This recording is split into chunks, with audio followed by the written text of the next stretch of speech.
All right, Mr. Bellback. Trying to make a second video over the lesson over inverses. Starts off with a little bit of pre-cal review.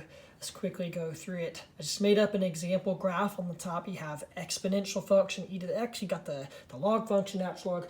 We know those two are inverses of each other, so I just kind of use that as an example. Really great. Let's look at the second example.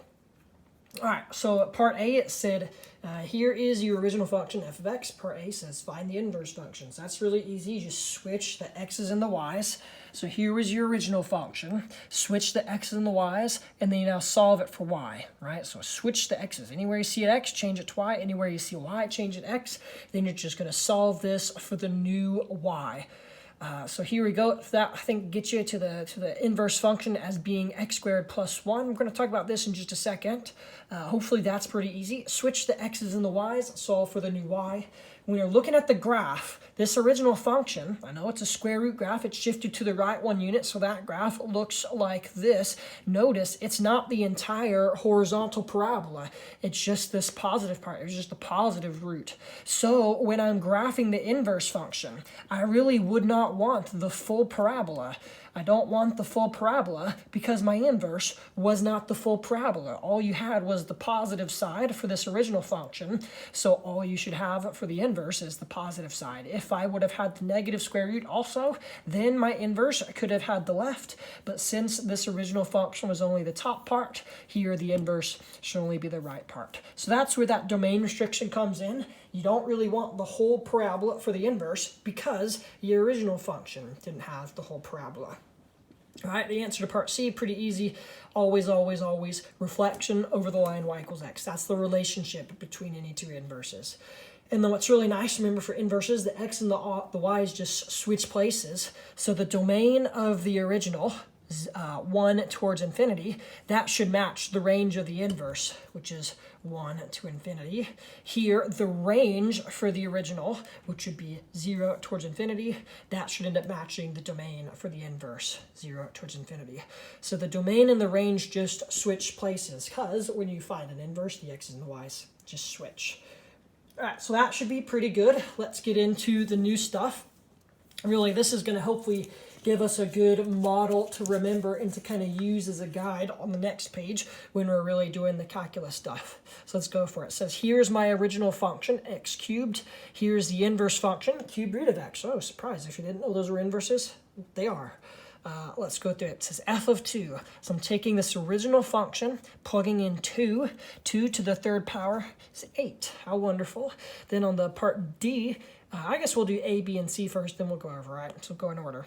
So it had this original function and its x value, which was 2, plugged in 2 to the original, got out 8. How wonderful. This derivative, pretty easy. 3x squared, easy to take that original function's derivative. Remember, the x value for that original function, you were using 2.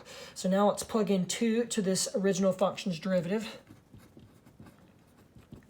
2 times 2 would be 4. 3 times 4 would be 12. That's really great, right? So I could plug into the original, I could take the original function's derivative, and I could plug in to the original function's derivative. That's all well and good, but really what we want now is to start thinking about how do I take the derivative of an inverse function? Well, if I can find the inverse function, or if it's given to me, sometimes these questions can be pretty easy. Like here, it gave me the inverse function. It was the cube root of x. And if I have that inverse function, I can plug into it. Now notice, the value that you're going to be plugging in to the inverse, it is not the same as the value that you're plugging into the inverse, or sorry, to the original, into the original function's derivative, right? So this is going to be a little bit tricky, but what you want to kind of remember is that there's really these two parallel tracks. You have the original function and its value on one side, and then you have the inverse function and its value on the other side. And the goal is to eventually get to the derivative of the inverse at its x value, but you may not always be able to work on this right side. But kind of just remember you have these two parallel tracks, the original function with its x value, then you have the inverse function with its x value. Now there is a relationship between those two numbers. Remember, if I plugged in 2 to the original function, I get out 8. So here, let's look at the part D. If I were to plug in 8 into the inverse, the cube root of 8 would be 2. There's definitely a relationship between those two x values. One of them you use for the original, the other you use for the inverse. If I were to plug this in to the original, you should get out the other one. Or if I were to plug this in to the inverse, you should get out the other one. So there's a relationship between those two numbers, but what you need to remember is that the original function and then the inverse function, they have two different x values. So just be careful. All right, but here I had the inverse.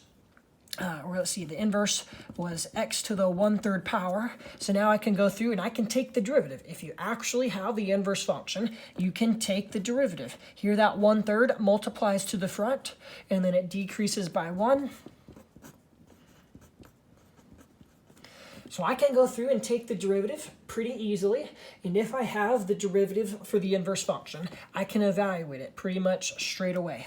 So let's go for it. I'm going to plug in 8. Remember, the original function was using 2.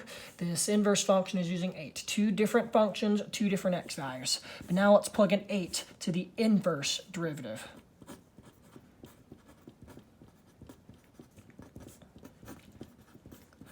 Let's see, you could either do 2, or you could do 8 squared and then try to cube root the bigger number, which is pretty easy, or you could take 8, do the cube root of it, and then square it. Either way, you should get 4, right? 8 squared would be 64, cube root of 64 would be 4, or you could do the cube root of 8, which is 2, and then 2 squared is 4. Either way, you should get this 4, 8 to the 2/3 power is 4, and then 3 times 4, look at that, we end up getting a 1/12. So there's a relationship between the original function's derivative. Remember, the original function was using 2, but there's a relationship between the original function's derivative and the inverse function's derivative. Even though they were using two different x values, those values are related, but they're two different x values. The original derivative and then the inverse derivative, they are reciprocals, right? The original function here ended up giving me 12. So that means the inverse derivative is going to be the reciprocal 1/12. So kind of just keep this in the back of your head as we go through this next page in the notes, which may be a little bit confusing, but kind of just remember there's these two parallel tracks. You have the original function and its x value, which will give you the original derivative, and then there's on the other side the inverse function and a different x value, and then you can work on that right side. What we're going to want is the derivative of the inverse, but we may not be able to always work on this side with the inverse. So we have to flip it over, work with the original function, and then flip it back. And how you flip it back is you take the reciprocal. All right, so let's go through, look at this example at the top of the next page. It's a terrible formula, right? It's really atrocious.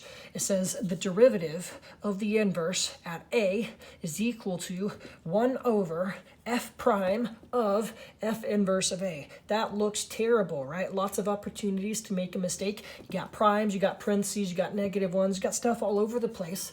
It's really hard to remember what that formula looked like. I don't really bother trying to remember the formula. Just remember this process. This process is going to boil down into just 3 steps. The first step is going to be find the x value for the original function, right? The goal is to eventually find the derivative of the inverse, right? But typically these are going to be 3-step questions. First step is going to be find the corresponding x value for your original function. The second step is going to be take and evaluate f prime at that number, right? So you have to figure out what is the x value you're using for your original function, and then you're going to take and evaluate your original function's derivative at that specific number. And then you don't want to end with the f prime value. You want to switch it back and get to the inverse prime value. And then, so the last thing is just to take the reciprocal. Right, so kind of a little bit weird. Formula's terrible. The process is strange. Once you go through and practice, though, these are some of the easiest questions really you get kind of all year. So let's go through, do these 4 examples, then we'll be done for calculus for the year. How wonderful. All right, let's go for it. So I've got if f of 3 equals 5, and f prime of 3 equals 7 over 2, find f inverse prime of 5. Right, so let's think about this. I've got